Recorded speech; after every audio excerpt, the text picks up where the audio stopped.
Welcome everybody to Passive Cash Flow for Life Teaching Tuesdays. Some of you are new, and some of you have been here several times, kind of gotten the bug, which is good, kind of learning as you go along.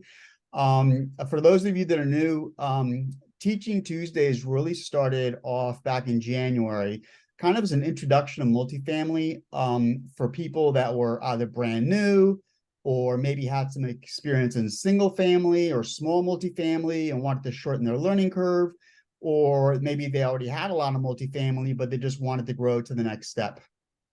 So Nichole, that is teaching today and teaches the course actually, has been doing commercial real estate for 25 years, which is longer than I've been alive. So I'm just kidding. So Yeah. so for 25 years, and has had amazing success. And I think she would tell you that it's not attributable to luck or being in the right place at the right time, or somebody, giving her a link in that they wouldn't give to anybody else. I think, and I've heard her say many times, and I totally agree, it's just steady work. You don't have to work like an animal, right? I mean, 5-10 hours a week, probably 10 hours a week to get to a level within the first year, if you will. Now, whether you want to do an hour a day during the week after work, and then, a few hours on Saturday, a few hours on Sunday, or knock it all out on Saturday, whatever you want to do. I think at the end of the day, the reason for her success and anybody's success is just to be consistent. Just week after week after week after week, take your 2-week vacation, come back week after week. And then all of a sudden, after you get your first one, everything becomes a lot easier after your first one, but you got to get to your first one. So she started teaching as a give back about 11 years ago. And I was very lucky and actually found her 6 or 7 years ago. I had been referred to her by somebody else. Didn't know her at all, kind of sat with her in a restaurant up in Bel Air for like an hour and a half and kind of grilled her, and felt, wow, she really is the real deal. So I'm going to spend 4 days and go to her live class. It was phenomenal. Kind of a little overwhelming. I kind of walked out with this big glazed look on my eyes because it was so much information. And the manual, as you guys have heard me say, was enormous, and I still have mine. And then right before COVID, we started talking about, listen, we're really well known in the Washington, D.C., Baltimore area, kind of as experts, if you will, in multifamily, but we wanted to be able to expand the community nationally. So what we ended up doing was recreating the entire course from the ground up. And what's interesting is Nichole was like, oh, that's great, because in 4 days, I can't teach everything I want to, which is about 30 hours, which was mind-boggling to me. But now the course is about 60 hours. So pretty much everything you could ever possibly want to know about being successful in multifamily and avoiding all the landmines people step in on the way, we were able to actually put together in there. And the people that are part of our community had great success. And our goal is to help as many people as we possibly can. We've got people now in California, Arkansas, and lots of other places in the United States. And almost without exception, the feedback that we've gotten, and take this with a grain of salt because obviously I'm part of the company, but almost without exception, the feedback that we've gotten is amazing, a lot of detail, help me be successful faster. And from several people is, I'm glad you do, but I can't believe you only charge $2,000 for the course. And I've gone out and tested other big name, gurus, if you will, courses for $15,000, $20,000, $25,000. And again, grain of salt, I'm part of the company, but I really, truly believe in my heart that what we provide is even beyond those. And we've had people that took those courses that came and took our course and kind of were the same way. So anyway, enough about the course. The class is $19.97, includes everything online. And we have not done, as I mentioned, an in-person class in 4 years. But Nichole wants to do one more. So first quarter of next year, we're going to have a 4-day class in person, which will fold in just like the online, but it'll be more interactive since it's in person, and it's usually $3,000. And we've talked about it for a long time, and we decided, something, if somebody signs up, we're just going to throw it in. right? There's no charge for it. I will tell you, the room holds 25 people, right? So if you do want to do it quickly, because once we're done, we're kind of done. So anyway, that's kind of my spiel. So Nichole, like I said, has had tremendous success. He's been a wonderful mentor to myself and a lot of people. So I think I will pass it over to you, Nichole. Great, thanks. So what we're talking about these series of three is a property I bought several years ago in South Carolina. Now I chose this, even though we bought it quite some time ago. It's a mobile home park because there is the good, the bad, and the ugly in this property. There are things that went pretty well, and there are things that didn't go so well. And I wanted to be able to highlight both. So last week we talked about finding and buying the property.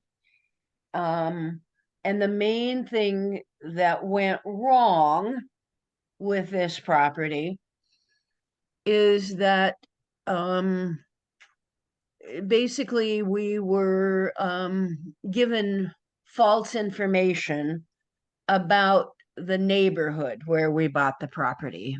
Um, and I've often said I can turn a property around, but not the neighborhood around.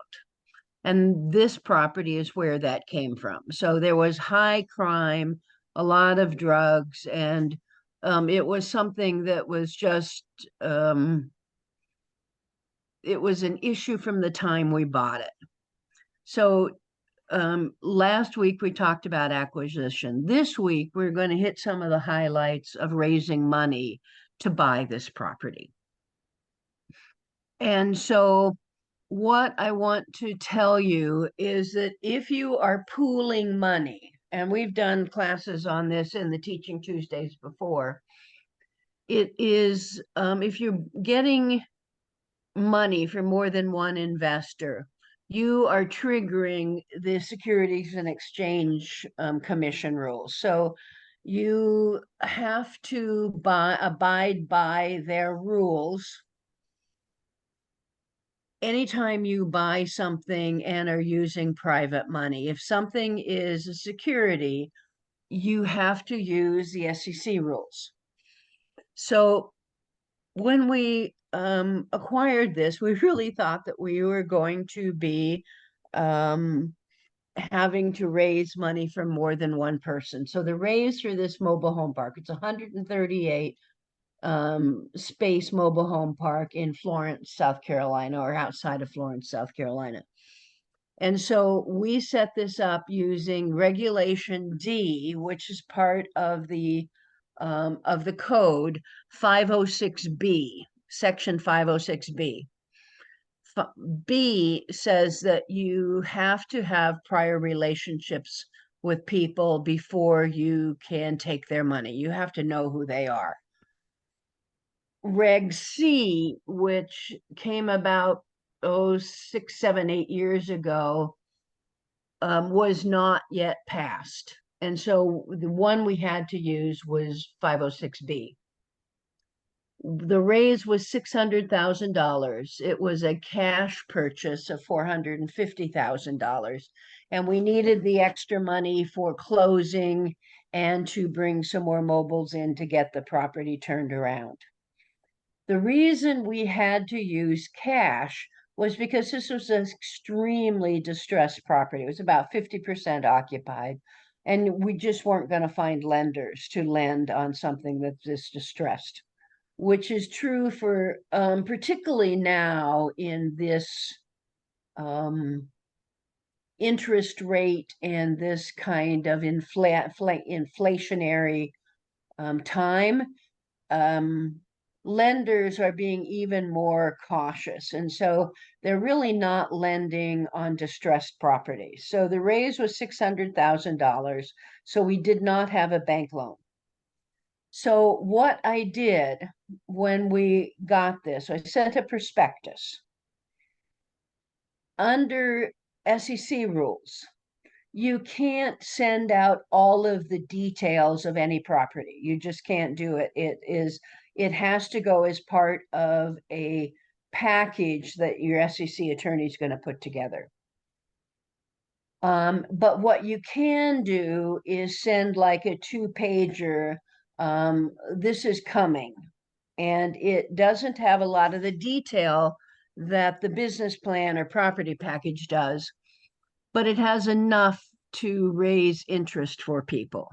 So it's generally a really pretty 2-pager, 3-pager that talks about the deal, that talks about where it is, and tells you a little bit about the team. So I sent this prospectus out to a lot of people I know. And one of the people I know is a broker down in Florida. And he sent it out to some of his clients.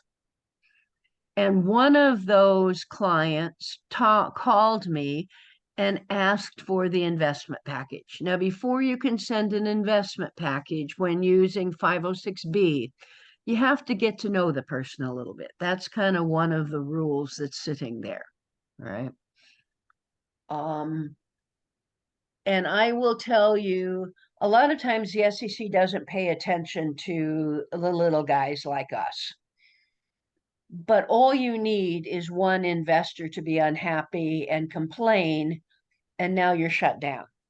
So we try and make sure we do things according to Hoyle. So this investor contacted me. We had a couple of good conversations, and then I sent him the investment package. Now, the investment package, so let me just digress here for 2 minutes. I recently was on a conference call with somebody I had met a couple of times who was trying to work for a guy who was raising money for a deal he had. And I kid you not when I say every rule I ever learned, he broke. I came away from there appalled, right?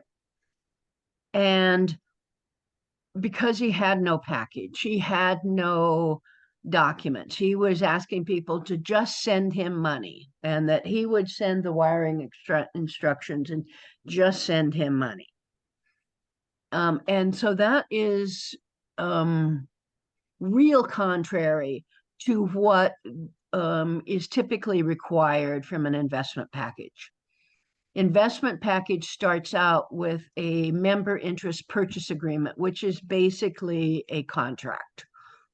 And then that contract has a lot of attachments to it. One of the attachments is the operating agreement. One of them is the blue sky rules. One of them is the business plan.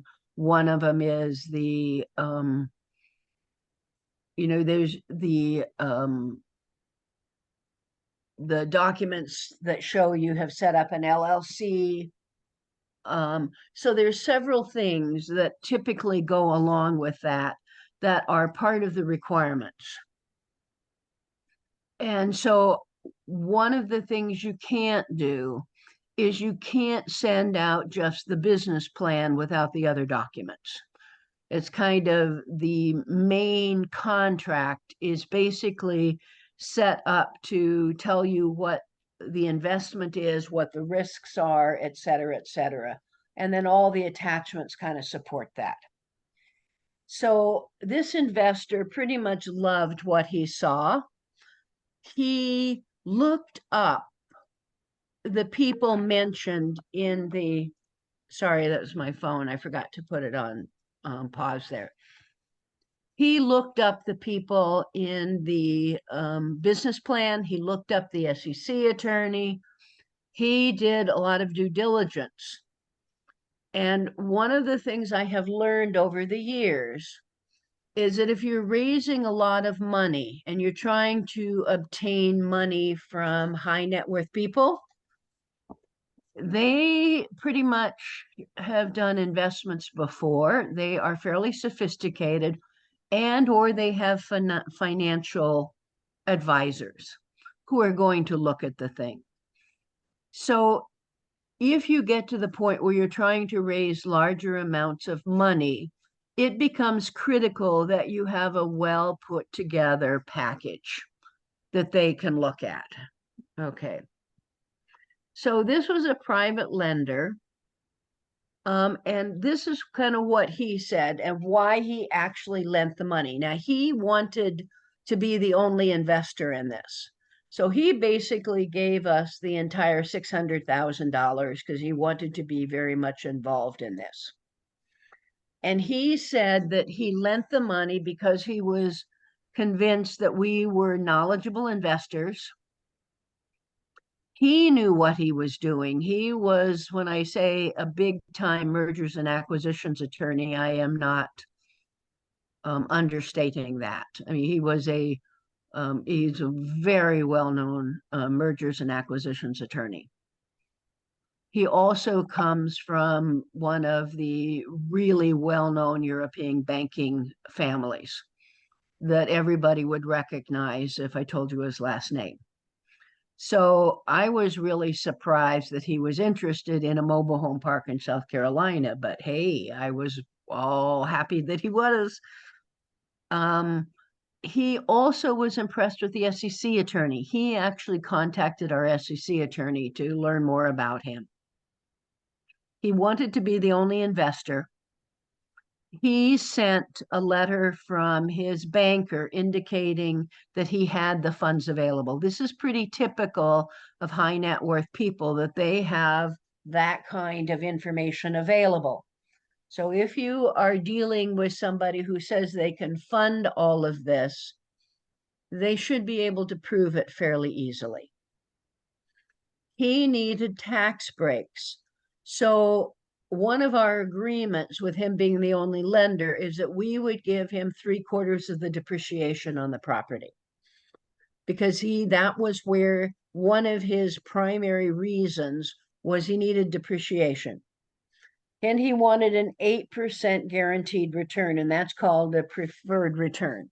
So he wanted at least an 8% return on his money every year to do the investment. And so we agreed. So those are kind of some of the terms we agreed on. So this is kind of what I think I've talked a little bit about this, of what they are looking at. And certainly he personifies that. But I have found this to be true with most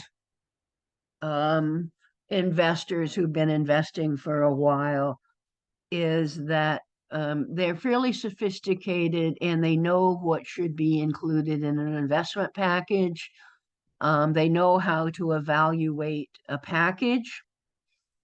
And they or their advisors are going to do their due diligence. So you have to have all your paperwork right. It's going to kill your ability to get money if something's not right with that. If they feel like something's not kosher, not copacetic. And it's the small things that you really can't think about so much that's going to take these investors out, that are going to pass on the deal, right? For sure, in your business plan, you're typically doing a pro forma, which is saying out, what are you going to do with this property and how is it going to affect the bottom line?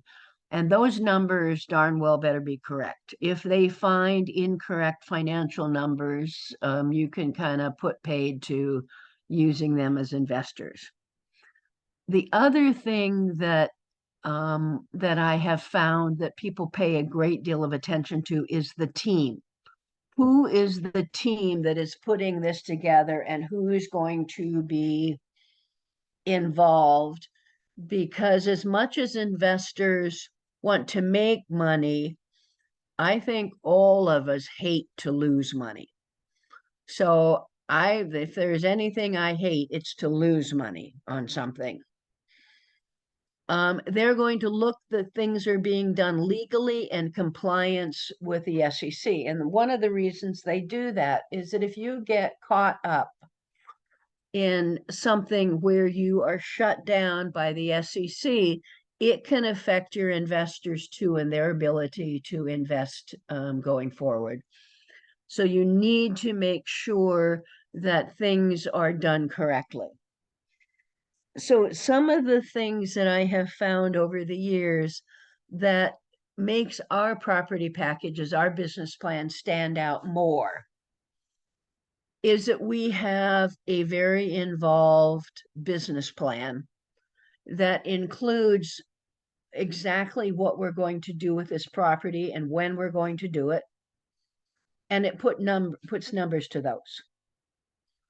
We also give 3 or 4 exits and put numbers to those exits and what we expect those exits to do. Most business plans don't really deal with the things that, in my opinion, are really key to having a successful investment, and that's property management and running, basically running the business as a business. They also, if you're going to have to do a fair amount of rehabbing to a property, a lot of these property packages don't really talk much about what they're going to do and how they're going to do it. And those generate a lot of questions from investors. And so if you're doing this, I would encourage you to make sure that your business plan really has good financials. It addresses the exits. If you're going to do rehabbing, you are putting how you are going to do that, and you are putting numbers to that, right? Who's going to do it? And last but not least, make sure that you have a strong property management section, because at least in my opinion, in the long run, property management is actually more important than buying it right. And I certainly think we need to buy it right, but over time, it's property management that's going to make or break you.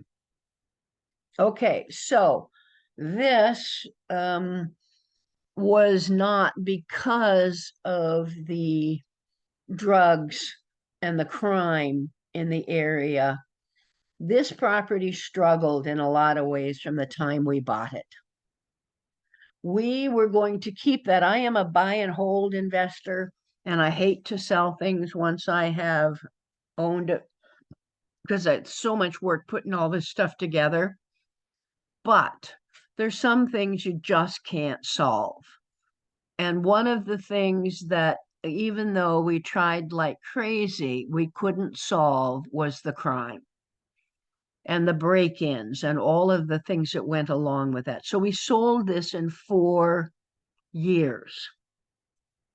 Our overall return to our investor was a paltry 10%. We had projected over 25% on exit. And boy, this is one of the, I think I've had 2 other properties in my 25-year career that didn't hit our projections. And this one and one other were by far the worst, right? It just didn't come to be. So the investor got about 10%. We ended up with about 4%. At least we didn't lose money, but we sure didn't make money, okay? While we were working on this property, there was 2 or 3 other manufactured housing communities in the same town that we were looking at. But once bitten, twice shy, so to speak. And when we started really looking at the crime, it was the same picture. And so we didn't buy those. We basically got out. There was a number of lessons learned for me on this property. And as I talked about last week, those lessons learned ended up in my due diligence checklist, because these were pretty painful. However, the good news in all of this is that I really left with a really good relationship with this investor. We become, I wouldn't say friends, but we've become quite friendly. and I still learn from him. So I will sometimes send messages and ask him what he thinks about something. And he actually, so I don't know, a lot of you know, but I do a fair amount of international investing, well, at least Central and South America. And it was David who introduced me to his wealth team in Uruguay and told me I really ought to check on it. And he actually went with me on a first trip down to Uruguay when he was going, introduced me to his team. And since that time, I have purchased a number of assets in the country, starting in about 2014, 2015. So I've been doing that for about 8 years. And so while I certainly don't think this property is a winner, it had some really good things that came out about it, and it had some things not so good. So that's kind of what I want to talk about here. There's a whole lot more to investing, raising private money. And I guess I would tell you that if you don't have a lot of experience, for sure you need an SEC attorney to help you through. Now, I have seen online where you can buy an SEC package for a property for $1,500, and I would run screaming the other direction before you do that, because you just don't know what you don't know when you're getting started. And I would have been in a world of hurt if I hadn't been able to lean on my SEC attorney, and his name is George Lawler, and he's up in northern Maryland. He's really, really good, well thought of. And if any of you need more information about him, I'd be happy to, he's a part of our team, be happy to refer you to him. So I think that's kind of what I want to talk about raising private money. And the last thing I'd like to just sort of remind you is that if you want to know more about what we do, we have done a webinar that kind of touches on a lot of things that we do, and that you can find that webinar. It's free. It's a passive wealth webinar, and you see the address there. Our website is passivecashflowforlife.com. And if you have questions, please feel free to email us at support@passivecashflowforlife.com. And we generally put up all of our Teaching Tuesdays up on our YouTube channel. And they generally go up on Thursday or Friday so this presentation will be up on Thursday or Friday. Along with, you will see all of the other Teaching Tuesdays we've done. There's a long playlist at this point. We probably have 40 Teaching Tuesdays that we've done at this point. And I would tell you, any of you who are in the Washington, Baltimore area, next Wednesday, we have a face-to-face meetup at the Timbuktu restaurant in what's the town again, James? You're on mute. It's in Hanover, which is about 15 minutes from Columbia, Ellicott City. Okay, thanks. Mm-hmm. So what we're going to be talking about this time is that I have in just about the time COVID hit, I got a 20 property portfolio that were REOs and short sales. And so I'm going to be bringing the 3 mobile home parks who are all owned by the same operator. And we're going to be looking at the information I got when I bought it. We're breaking into teams and have people look at that, figure out what they need to do, when they need to do it. So we're going to get you to put your kind of heads together, work in small groups, and actually come up with some stuff. and a couple of our successful students are going to come and help out, help the teams out a little bit too. So you also get to meet some of our more successful students. I would, at this point, just like to open it up to questions. It can be about raising money. It can be about anything you would like related to real estate. I've been at this 25 years, and while I may not be right on everything, I certainly have an opinion on most things. So please feel free to ask any questions, and let's kind of just start having a conversation. James, have we got any questions? Nothing yet, but somebody had actually emailed me earlier. They weren't able to make it on the call. And one of the things they asked about was, can you, I guess, talk a little bit about advantages, disadvantages of JV ventures versus syndication versus paying it all for yourself? Okay, so the difference, so I'm going to kind of back up here for a minute. The first question you always have to ask is this a security or not? If it's a security, you either have to have a security license to raise money, or you have to use one of the exceptions that the SEC has created. If it is not a security, you don't have to do all of that. You still have to have the paperwork and stuff, but you don't have to meet SEC regulations. So there are 4 elements that the Supreme Court laid out in the 30s, almost 100 years ago, for what made something a security or not. And I'm going to see if I can remember them off the top of my head. It is an investment of money. That's one, with the expectation of a return. That's 2. A pooling of money, putting money together. That's 3. And 4 is that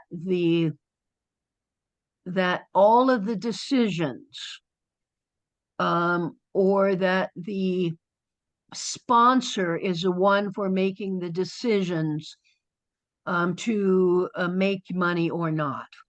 And it's that number 4 that frequently drives something over into being a security. That most of the time our investors are passive. They don't have any ability to say what we can or can't do with it, with the investment and their money, but they expect us to make money for them. Okay. A joint venture is not a security. And it is not a security because all people who put money in are expected to do work and to be involved in the decision making. So those 2 elements, they are involved in the work of the company and they are involved in the decision making. That makes it a joint venture, right? A syndication is what we've just been talking about with the SEC, where you're pooling money and you are syndicating the deal. You're raising money from more than one person to close on a deal. At this point, I don't do much syndications anymore. I just self-fund these deals. I have enough money for down payments most of the time, and then I work with lenders to get loans and stuff like that.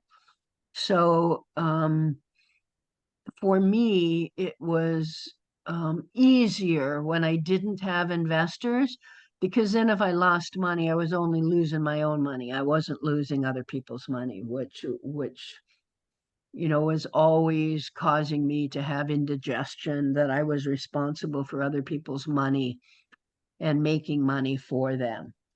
Did you think that answered that, James? Yep, absolutely. All right, other questions, please. Can I go ahead and shut this down, or do you want to leave this up? It's up to you. You can leave it up if you want. You can take it down, whatever.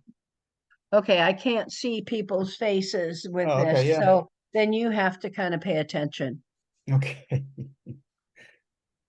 I think in the upper right hand corner, that little block or whatever it is, you can click on it so you see everyone's face. But I know we've had I, I, challenges with I that have before. I So have clicked on it, but you yeah, can't see everybody. You can right. see 4 or 5 people. So Okay. at least I don't know how to do that. So we've got a small enough group, everybody. If you want to, just take yourself off mute. Um, okay, so Marissa is asking, well, Ron says thank you. And Marissa says, is there a website for investors to see available properties for sale? The way that you're normally going to do that is some of the um, big commercial brokerages have listings all over the place. They have their listings. And so some of them I look at are Marcus and Millichap, CB Richard Ellis, American Realty Advisors. And then most areas have local commercial brokerages that cover the local area. And you can just Google that. There is a couple of websites, Crexy being one. It used to be LoopNet, but it was bought out and is now Crexy. It's kind of the closest thing I know to where people put deals up from across the country. The problem is that most of those deals are really not good at all. If you remember, we've talked in the past that the way it goes is that brokers tend to keep properties in their pocket in the commercial world, and they're going to send them first to their customers, to the people who've already bought from them. And if they don't want them, they're going to send it to other people, other realtors in their office have used. If they don't want it, they'll send it to other commercial brokerages down the street that they have good relationships with. And if nobody there wants it, it ends up on Crexy. So they are generally not very good deals. The exception being the for sale by owners. So they do allow people to put their own properties up. What you do find on Crexy are brokers. And since they're trying to sell these properties that nobody wants, if you make an inquiry, they're likely to get back to you. So it's a good way to find brokers.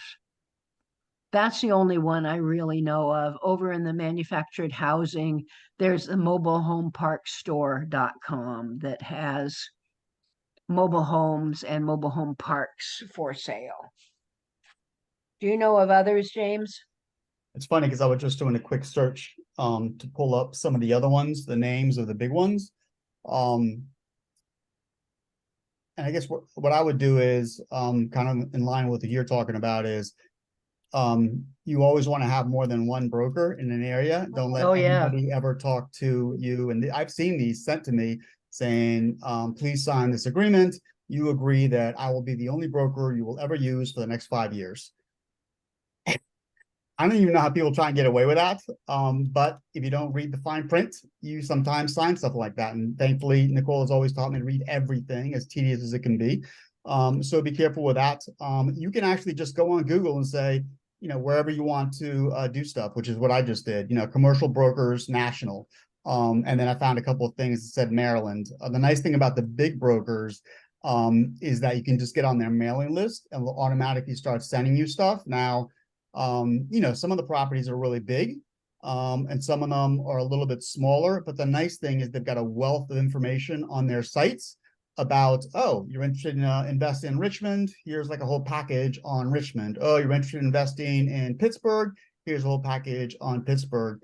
And there are a lot of smaller brokers that you would have to maybe go to Crexy and kind of look up properties and say, that's in the area that I want, who's the broker for this, and then pick up the phone and give them a call. We have all sorts of different people on the call today, so I just wanted to make sure that we touched everybody. So we have people on the call that are brand new, people on the call that have already had some success either in single family or small multifamily, and other people that have had tremendous success in multifamily already and just want to go to the next step. All I would tell you is, at least for me, maybe not for you guys, for me, it was a little intimidating. Nichole has thousands and thousands and thousands of units across 11 states.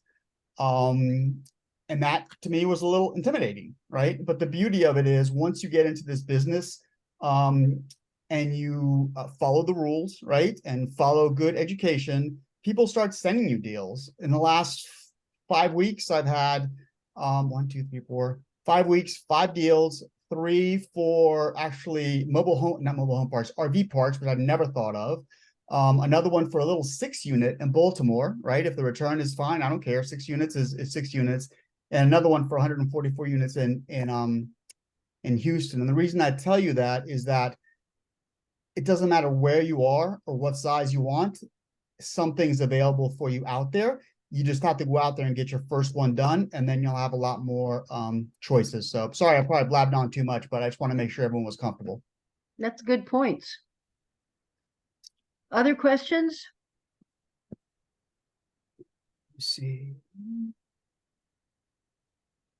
So regarding the course, like what kind of support do you provide to the students if they're part of your student community? James, I'll let you take that one. Okay, sure. So we actually do offer support. So once a month,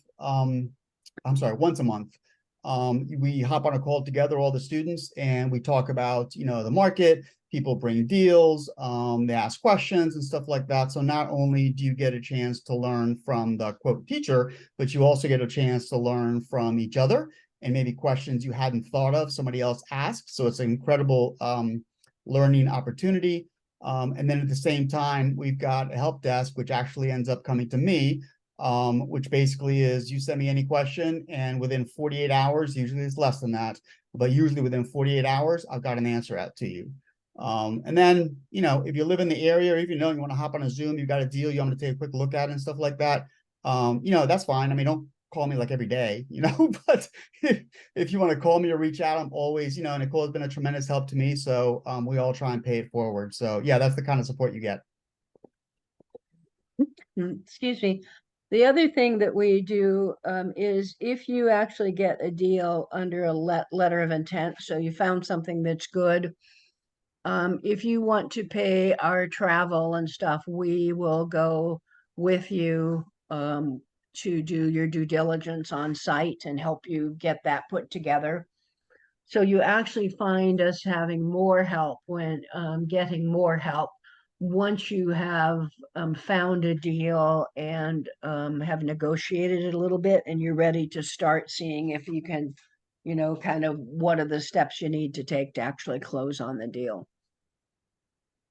Yep, great point. Okay. So do you have the templates to put a letter of intent or initial pages to before? Yep, they're all on there. Everything, there's the way that we set it up, everyone's a student at some point, right? So the way we set it up was every module has videos, it has the audios, it has the transcripts, because everybody learns differently. And then they have a documents folder. And when we talk about LOIs, you click on the documents folder, and there's a couple of samples of LOIs that you can take and adjust to whatever your deal is. And there's also a module that basically walks you through creating LOIs and what to look for and stuff like that. Yep. Okay, great. Thank you. Any questions from anybody else? We have a few more minutes. We can take a couple more questions. So next week, we're going to finish on this property, but we're going to talk about property management and how you find good property management, what you expect from them, and how it worked out with this property. We can show you a budget that we put together. We can show you the tactical plan. et cetera. So you basically go from the purchase and the business plan to execution on the business plan through the property management companies. And so we're going to try and hit that next week. That's the third part of this series.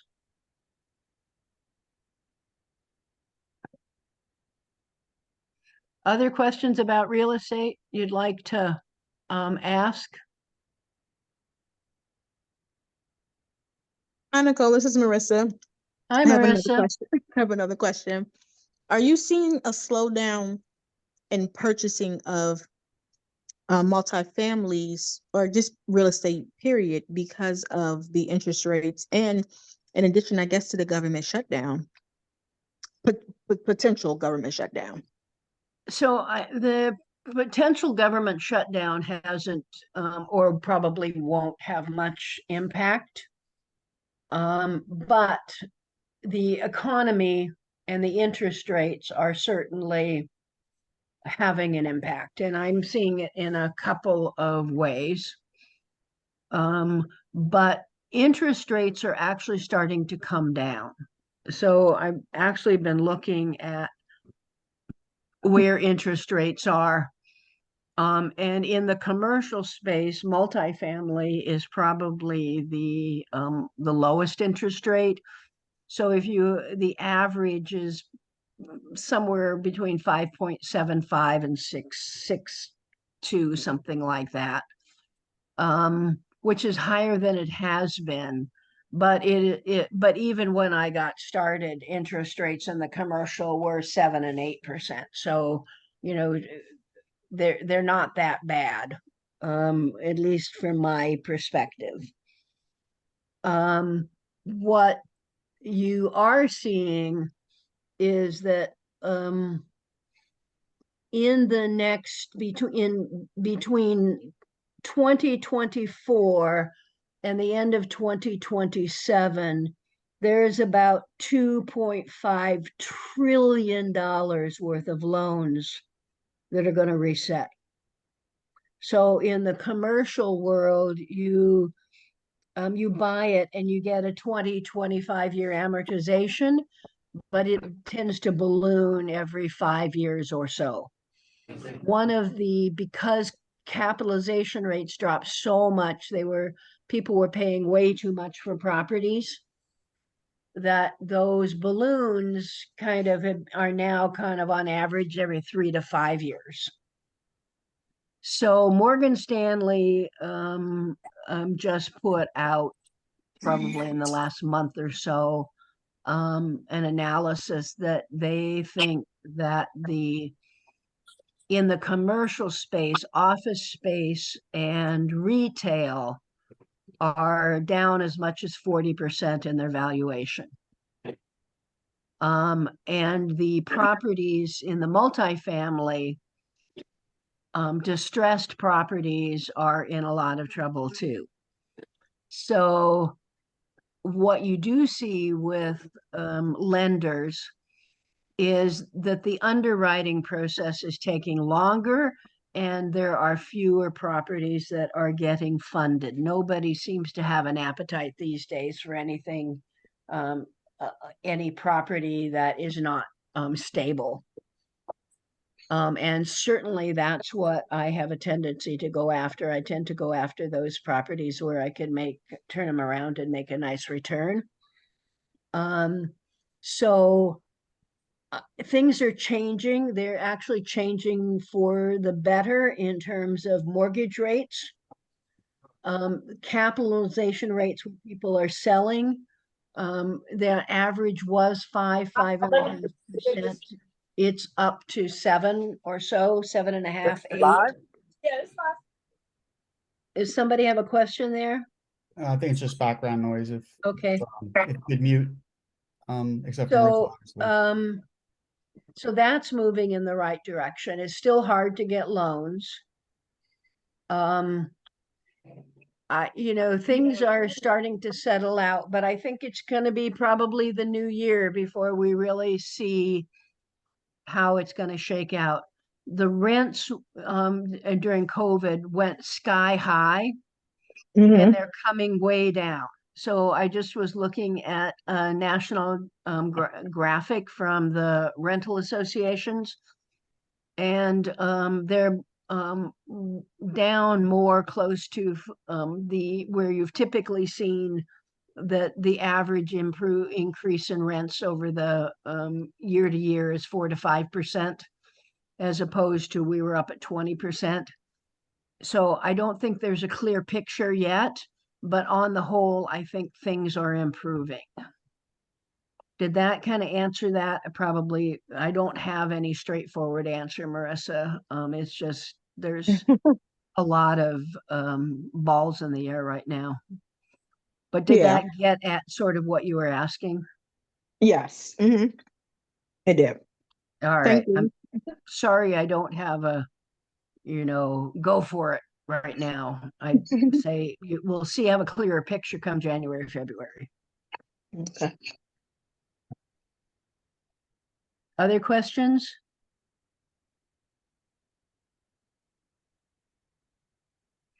Well, I know there's a lot of people who are fairly new.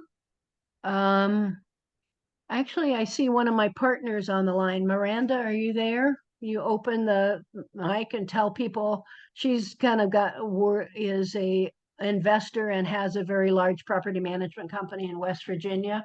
What are you seeing there in terms of rents and other things like that, Miranda? Rents are going down a little here. I actually had talked to two banks today about a loan, and they were both at 8.5%. Oh, so that's still pretty high. Yeah, but I live in a small town, so it's a little bit different here. But both banks both said 8.5%. Well, okay. So what are you seeing in terms of what people are? Is it easier to get loans? Is it harder to get loans?